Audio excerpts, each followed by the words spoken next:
How can you speak clearly and not sound robotic, inauthentic, and not overthink every single word? We've all had that awkward moment when you start speaking and then halfway through the sentence, poof, you forget what the actual point was.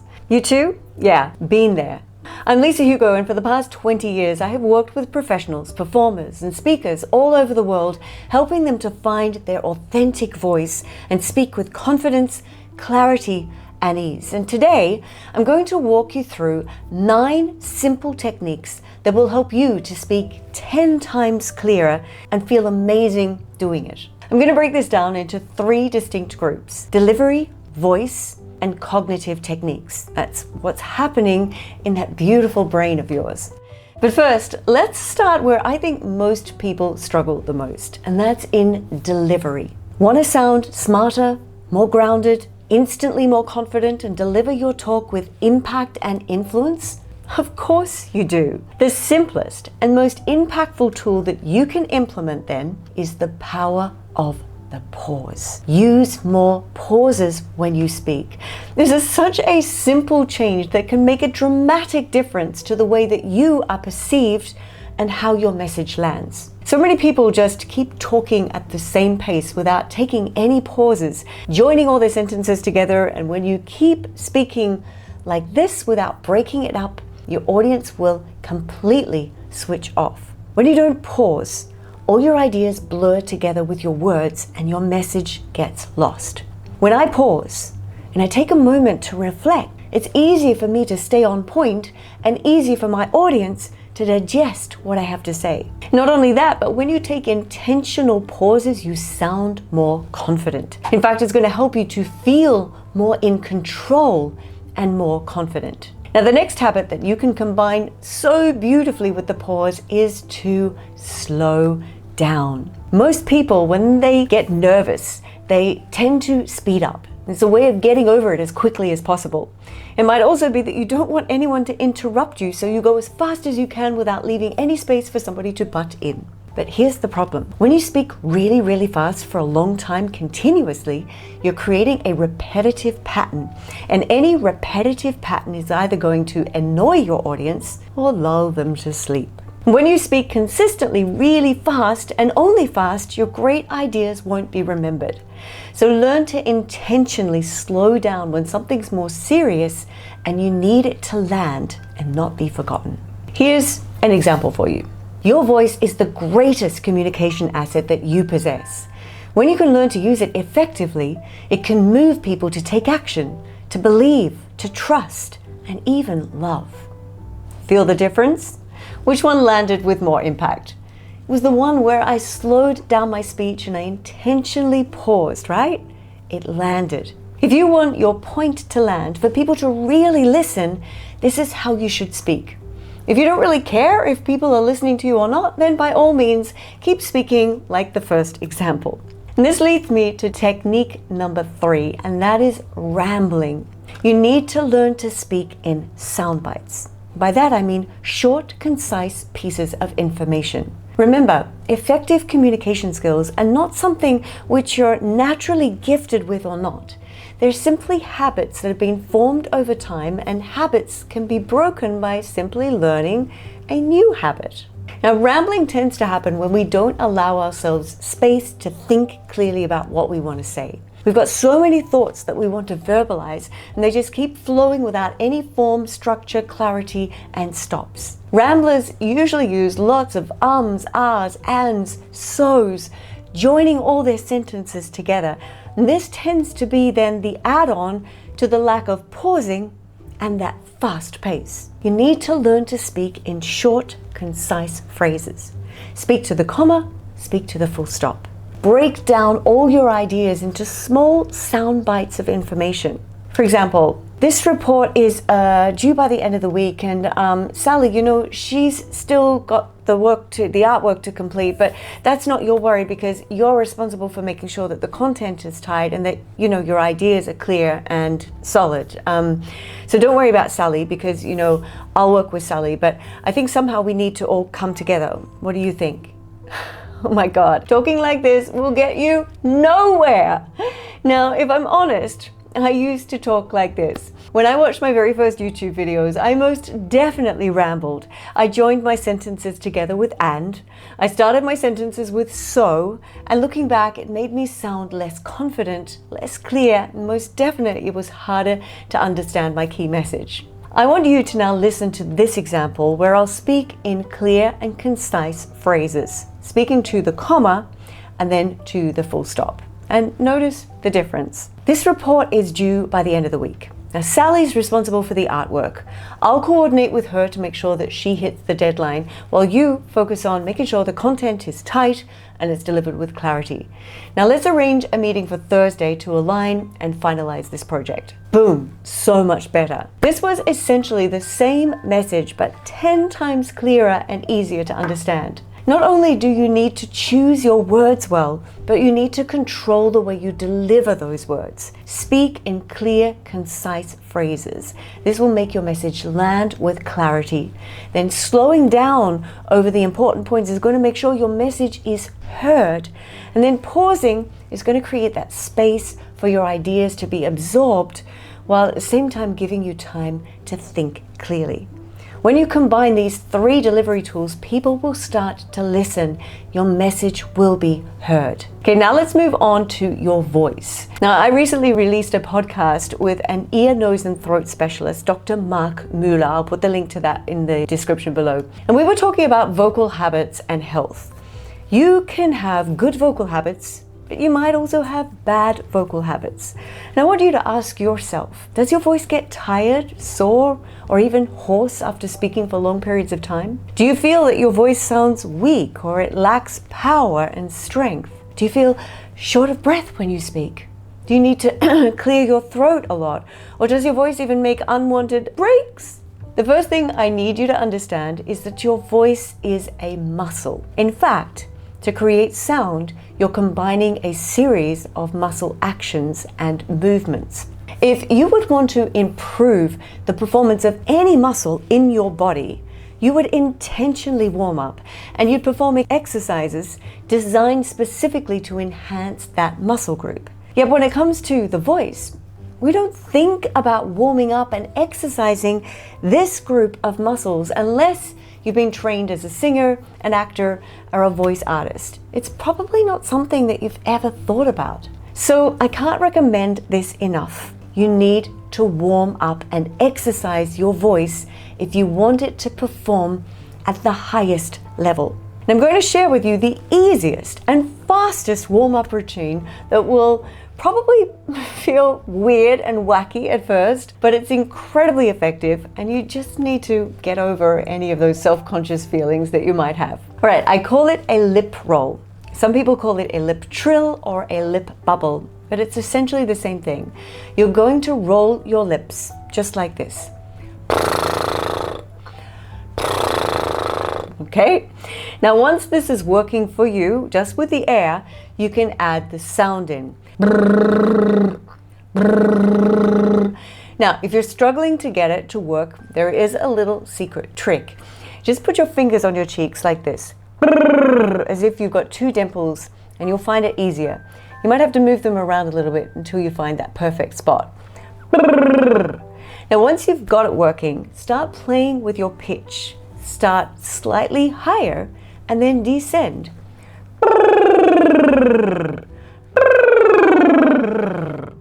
Once that's flowing, now try turning it into a siren. That means you're going to go from low to high and high down to low. Now I want you to notice how you have to engage your core to increase the pitch and to sustain the rolling of the lips. What you're training here is solid breath management, your support muscles for your airflow, which is the initiator of your voice. You're stretching your vocal cords, which is increasing your speaking range. You're making it more comfortable for you to speak high and then speak low. Your vocal cords are remaining relaxed, free of tension. Your voice is flowing freely, and you can start to explore even your own resonance. I want you to feel where the vibrations are sitting. When you're on a low pitch, it should be in the upper chest. When you go higher, the vibrations are going to move to the middle and then into the head. And once you're comfortable with the lip roll, the next level is to try lip rolling your favorite song. A bit like this. See if you can guess it.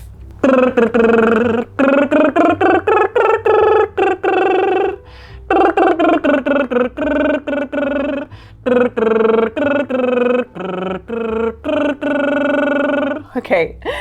Did you recognize the song? You might be a little bit too young for it, but it was supposed to be Yesterday from the Beatles. Now, the more you practice this, the more in tune you're going to be with your own instrument, giving you more versatility to speak with emotion, with color. And these are the key skills of a great speaker. Now, you might be thinking, Lisa, how can I do this before a meeting? There are always people around. You need to stack these exercises into your morning routine. When you're getting ready for the day, do them in the bathroom, do them in the car. This is going to activate your voice for the entire day, not just for one meeting. And then, if it's an important meeting or a talk that you're giving, take a moment to find a private space to reactivate your voice. I tend to go to the bathrooms backstage or find any quiet corner and not worry about what people think. After all, I'm the one who's going out on stage, and so you're the one who's going out on stage. Stop worrying about what people think and just make sure you're in the zone. And just one more important tip that I need to mention. If you are already mic'd up and you're ready to go out and speak, make sure your mic is switched off before you do these lip rolls, or you're going to be entertaining the entire audience from backstage. Might be amusing, but maybe not something you really want to do. Okay, you've learned to warm up your voice. The next key technique in voice activation is how you breathe. Your voice is a wind instrument. No air, no sound. And how you breathe is the key to how strong, clear, and controlled your voice sounds. So I want you to put one hand on your upper chest and one on your belly, and then take a deep breath in and then blow out. I want you to notice, maybe you might need to do it again, but which hand moved the most? If it was your upper hand, like this, you're breathing shallow, and this is not supportive to your voice. If it was your lower hand, like this, that means you're breathing into the belly and you're breathing deeply. You're activating your diaphragm, and this is the start of a good support for your voice. Now, a lot of people ask me, should I breathe through the nose or through the mouth? Nose breathing will protect your instrument. So when you're not in the moment of speaking, you should always be breathing through the nose. The nose is a natural built-in filtration system for your air and for your voice and for your lungs. It stops any dust particles from reaching the vocal cords, and that would give you irritation. It helps you to breathe deeper, connecting with your diaphragm, and this is going to keep you calm, keep your thoughts clear. Mouth breathing can also be extremely drying on the vocal cords, literally like putting a hairdryer on your voice. Definitely not good. Now, there are times though when you will need to inhale through the mouth, and that's when you're in the moment of speaking. When you are actively speaking, you should be taking lots of mini breaths to keep your voice clear and energized. And in those split seconds, it's really hard to breathe through the nose. If you do, it's probably going to sound and feel obtrusive to your speaking. So in the moment of speaking, you can breathe through the mouth. But when you're not speaking, when you take a pause, that's when you should breathe through the nose. Let's move on to vocal technique number 3. Speak up and be heard. I say all speaking is public speaking. If you're hiding behind a weak, timid voice, people will perceive you as being weak and timid. They won't value your opinion and your ideas. And I'm not talking about shouting, just talking about speaking with a strong, clear voice that deserves to be heard. Speak with passion, speak with purpose, add energy to your voice. If you're a mumbler and you speak through a closed mouth, drop your jaw, learn to open your mouth when you speak. If you've got a soft, airy voice, then add more edge to your voice. If you've got a lazy voice, lift your pitch and support it with more air. Now, I know that raising your voice can feel like you're overdoing it, especially to you if you are not used to lifting your volume. Most people who I work with who are soft think that the moment they increase their volume, they're shouting. But remember, you're hearing your own voice inside your own body. Sound is a series of vibrations on different frequencies, and these frequencies then reach your listener before your words land. Your listener can feel your vibrations. Now, are you giving off good vibrations or negative energy? If you're projecting your voice with the support of your breath from your diaphragm, you will not be shouting. This is where recording yourself and watching the recording back can be so valuable, because this way you're going to hear yourself as others hear you, not just in your own head. So exercise your voice, connect your voice with your breath, and project your voice outwards with energy, passion, and purpose. Okay, let's move on to the final group, your cognitive function, your thoughts. The first technique I'm going to share here ties in with technique number 3 in that first section on delivery. Speak in sound bites, one thought at a time. I know it's very easy to have so many thoughts and ideas and try to verbalize them all at once, but if you do this, you're going to lose your audience. They will mentally struggle to keep up with you, and in most cases, they just won't even bother. So you're going to lose your audience. Imagine this scenario. So I was thinking we should probably update the client proposal before Friday. Oh, wait, did I tell you that Sarah's back from leave? Oh my gosh, she looks so different. I mean, in a good way, of course. Anyway, where was I? All right, the proposal. We might need to adjust the budget, or maybe not. Actually, maybe we should ask finance. Oh, speaking of finance, did you see the coffee machine downstairs got replaced? It is so much better now. Sorry, let's get back to the proposal. Yeah, so we'll need to, oh, hang on. What were we talking about again? Oh yeah, deadlines. I think maybe next Friday would be better, unless we're doing the client event that day. Oh, goodness, I'm confusing myself now. Finish your thoughts before moving on to another one. Otherwise, you're going to sound messy, unclear, and your ideas will never be implemented. You can be brilliant, but without the strong communication skills to match this, sadly, you're going to struggle to have a seat at the table. Here is a better example. First, we need to update the client proposal before Friday. Next, we'll adjust the budget. I'll confirm the numbers with finance this afternoon, and also note that Sarah's back from leave. She'll review the final draft tomorrow. Now, regarding the deadlines, let's submit next Friday. That avoids the client event earlier in the week. And one last note, the new coffee machine is downstairs, so we're all set for the meeting refreshments. These were the same ideas, just delivered in a way that was easy to follow, understand, and action. So to avoid this problem, you need a simple structure that you can implement to make you a better communicator. And that leads me to technique number 2, learn to use frameworks. The information is the foundation, but to add to this, there has to be an emotional component. Why should they care? What impact will this have? And finally, it needs to have a transformative element. So here's a simple framework that I like to use, and you can use it for almost any talk, presentation, video, important conversation. The EIEI formula. Engage, inform, educate, and inspire. Engage them with an important fact or statistic. Inform why this is important. Educate them with the facts, and then inspire them to take an action on what you have just shared. So here's an example. Let's say you're talking to your boss about releasing a new app to the public and you're falling behind on the deadline. This is how you might deliver it without the framework, okay? Quick thing. Sorry to drop this on you, but I was checking the timeline for the app rollout, and then I spoke to support and also to product, and I think everyone kind of feels the same way. Like, there's a lot still pending, and I'm not trying to make a big deal, but if we keep going like this, I don't think that the releases, I mean, we planned 3 weeks, but maybe that's optimistic.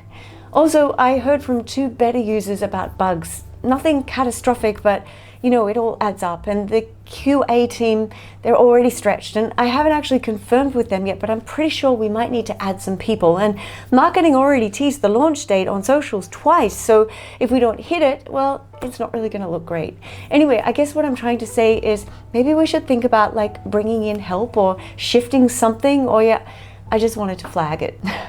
While this addresses all the issues, it's chaotic, it doesn't have an emotional component other than it's hectic, and there is no strong call to action. Here's a better version that follows the EIEI framework. Hey, we're at real risk of missing the app launch date, and I want to make sure that we don't take a public hit. Right now, QA's overwhelmed. We've had 2 bugs identified from our beta users, and a few key tasks are still open. And on top of that, marketing has already announced the date twice, so expectations are set. If we keep pushing without support, we're either going to skip the deadline or we're going to put it out there with defects. Both options erode trust and undercut the campaign that we've built. So the cleanest fix is pretty simple. Bring in 2 QA contractors and 1 back-end contractor for the next 10 business days. That lets us clear the backlog, stabilize the build, and keep the date. Can I get your approval to bring these 3 temps on today so that we can start them on Monday?